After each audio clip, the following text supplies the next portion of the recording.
probably should be talking about Thomas, doubting Thomas. I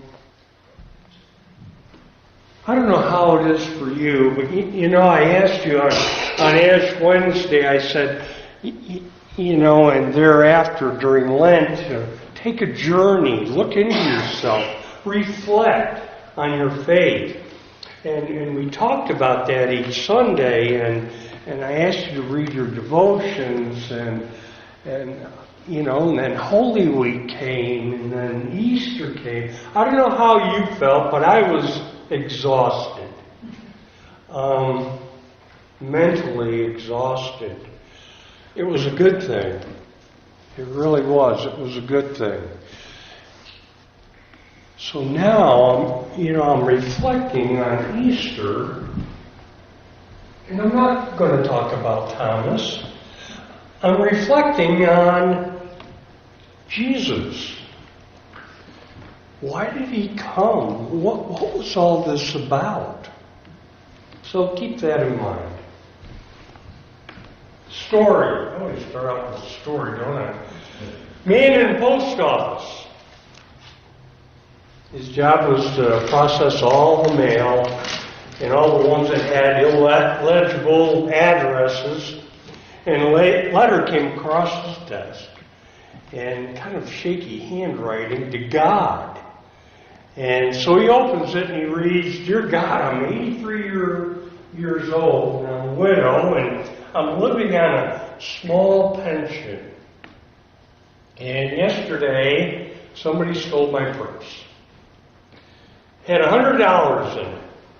All the money I have until my next pension check comes. Next Sunday's Easter. I invited 2 of my friends for dinner, and without the money I have nothing to buy food. I have no family to turn to. You're my only hope.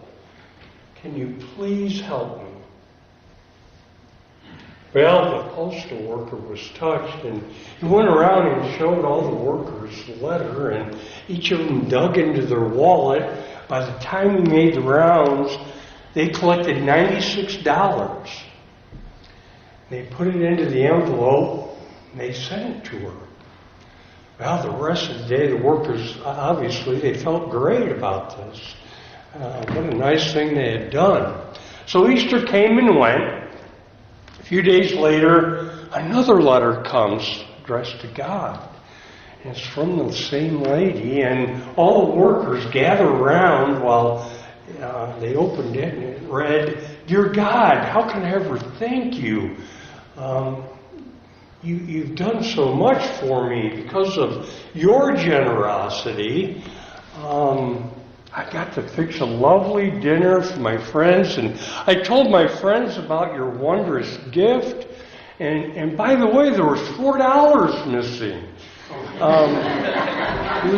No doubt, those thieves at the post office, probably took it."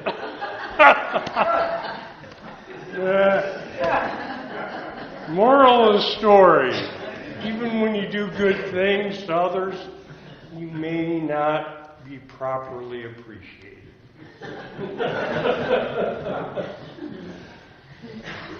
Or you may be accused of doing something wrong. I don't know. Generally, there's always a blessing in blessing others. We don't do good things for others in order to be blessed by God, do we? We do good things because God commands us to be servants of one another. We just do them. But aside, the benefit is His blessing on us. Karl Hans Albrecht is a German entrepreneur. He founded Aldi, a discount supermarket. You see him everywhere. He and his brother. He's among the richest men in the world. I think a few years ago he was right around $30 billion.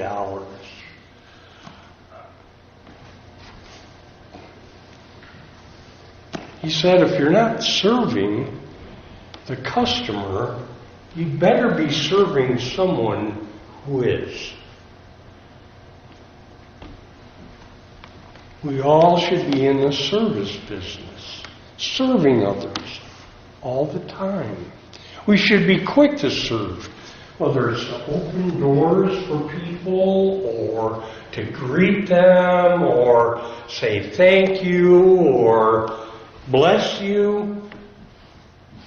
We should be quick to get up and help others when we can.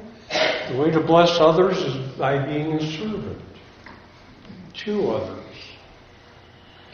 The way to make a great impact on a lost and dying world, be a humble servant. I mean, that was Mother Teresa, through and through. That's why she was so effective. Every day, unemployed men gather under the elevated number 7 train in Jackson Heights, Queens, New York City. Many of them are homeless. All of them are hungry. Jorge Munoz estimates he served more than 70,000 free meals since 2004. Around 9:30 each night, here comes George's or Jorge's pickup, his white pickup truck, filled with hot food, coffee, hot chocolate, and the men eagerly accept the containers of chicken and rice from George. Devouring the food right there on the spot. Quiet gratitude radiates from the crowd. For this, for many, this is the only hot meal of the day for these folks, or only meal of the day. For some, it's the first food they've eaten since the day before. I thank God for touching that man's heart, says Eduardo, one of the regulars there at the train stop. Word of his mobile soup kitchen got around. People from all backgrounds. Crowd is struck when he pulls up. Egyptians, Chinese, Ethiopians, Asians, blacks, whites, British, whomever. I'll help anyone who needs to eat. Just line up, Munoz says. And at a time when the food banks are struggling to keep up with their demand, he's never been needed more. See, Munoz is a bus driver, a school bus, by day, and he just does this on the side. It's a labor of love for him. When I see these guys on the street, he says it's like seeing me, because 20-some years ago, I came to this country.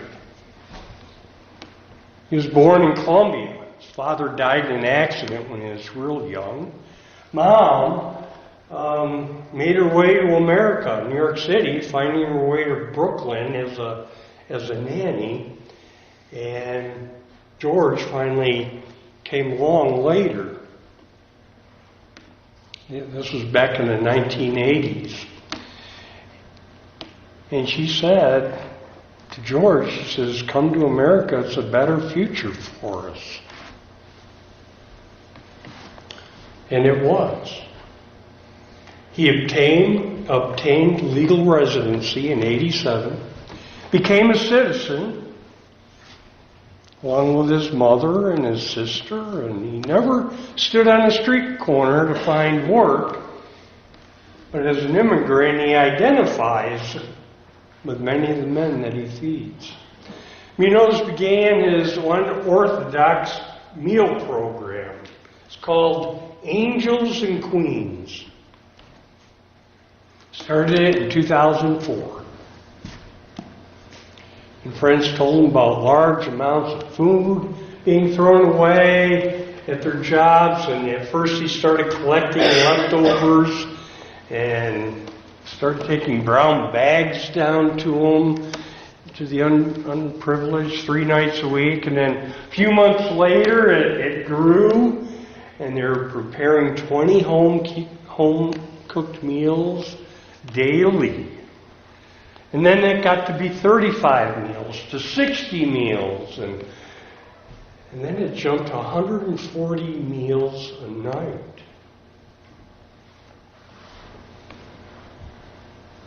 And he sustained this day after day. You know, to Mom's dismay, the home became, kind of a kitchen. The oversized freezer took up most of the dining room. All the canned goods and paper supplies were taken up through the porch and some other rooms. And the daily operation runs like a well-oiled machine. See, my nose gets off work at 5:30 at night. He goes to drive the bus at 5 o'clock in the morning, gets home at 5:30. And on his way, he picks up supplies and whatever he needs to get, or donations, along the way when he gets home. And he makes sure he calls home during the day to make sure the cooking's going okay and we're on schedule. And he gets home and helps pack up all this stuff and heads to his corner at Jackson Heights. And he comes without fail every day. It could be cold, could be hot out, rainy, snowy, doesn't matter. He shows up. Saturday, he takes the men to breakfast. Sunday, he brings them ham and cheese sandwiches. It's a relentless schedule, and his sister helps him every night of the year. Every night of the year this happens. If I don't go, I feel bad, he says. With the economic downturn, donations have slowed, and as the crowds await George's arrival, the crowds have grown. But he's determined. He's just determined. I am humbled by this man when I read this story. In fact, we all should be. I do nothing compared to this man for starving people. I'm not only humbled, I'm embarrassed. Yeah. I realize that not everybody can do what this man and family are doing, but we can do something to serve our fellow man, can't we?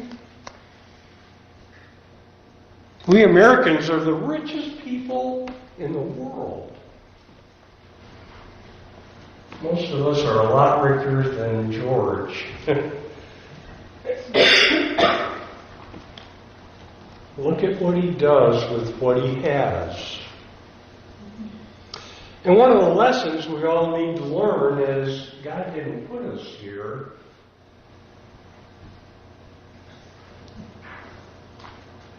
to serve ourselves. He wants us to serve one another.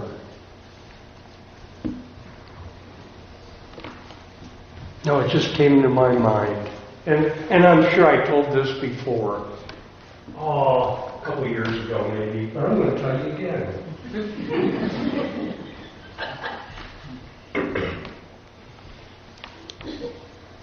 Up in heaven, God takes the fellow around in different rooms, and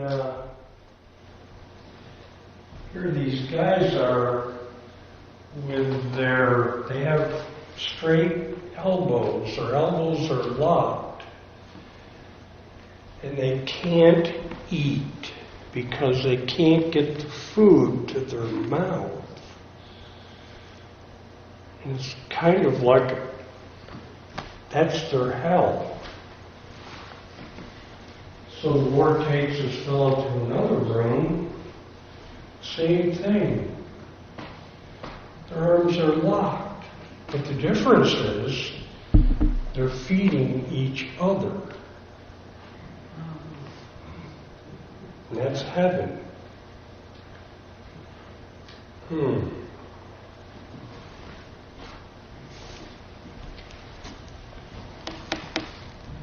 Jesus came not to be served. Jesus came to serve.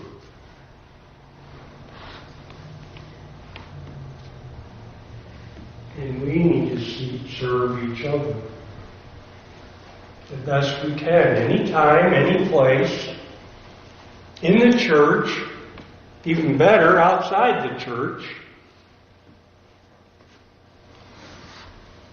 Matthew 5:14-16. You are the light of the world. A town built on a hill cannot be hidden. Neither do people light a lamp and put it under a bowl, and instead they put it on its stand, and it gives light to everyone in the house. In the same way, let your light shine before others, that they may see your good deeds and glorify your Father in heaven.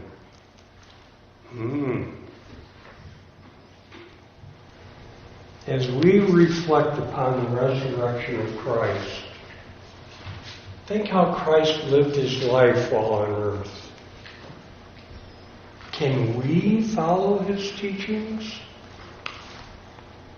Can we as a church make a difference? I think we can. Amen. Amen.